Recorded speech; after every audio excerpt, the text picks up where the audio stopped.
मेरे प्रिय श्रोताओं और प्रभु श्री राम व महादेव के अनन्य भक्तों, आज हम आपको उस पावन और दिव्य गाथा की ओर ले चलते हैं जहां स्वयं भगवान एक भक्त की भूमिका में थे।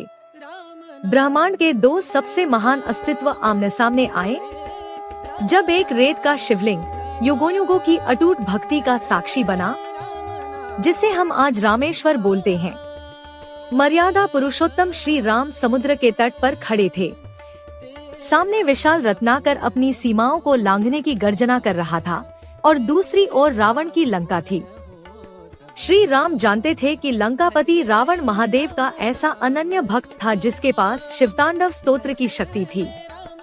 ऐसे महाबलशाली शत्रु पर विजय पाने के लिए केवल अस्त्र पर्याप्त नहीं थे, उसके लिए चाहिए था देवाधिदेव महादेव का आशीर्वाद। प्रातःकाल का समय था। राम ने तय किया कि वे सागर की लहरों के बीच ही अपने आराध्य को पुकारेंगे। उन्होंने तट की उस पवित्र रेत को स्पर्श किया और अत्यंत धैर्य के साथ अपने तेजस्वी करकमलों से रेत के कणों को जोड़कर एक सुंदर शिवलिंग का निर्माण किया।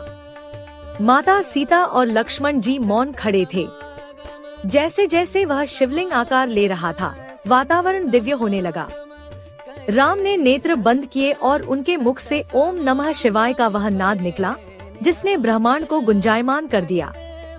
राम की आंखों से भक्ति के अश्रु ढलक कर उस बालू के शिवलिंग पर गिरने लगे। उधर कैलाश पर महादेव का ध्यान भंग हुआ। उन्होंने मुस्कुराकर माता पार्वती से कहा, देवी, मेरा आराध्य मुझे पुकार रहा है। उसी क्षण लंका के तट पर एक दिव्य प्रकाश पुंज उतरा।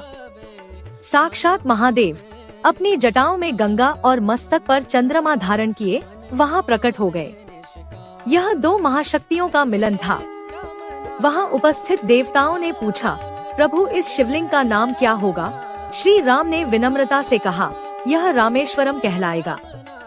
चूंकि यहाँ राम ने अपने ईश्वर की पूजा की है, इसलिए राम के जो ईश्वर हैं, वही रामेश्वर हैं। परंतु महादेव की आंखों में प्रेम उमड़ आया।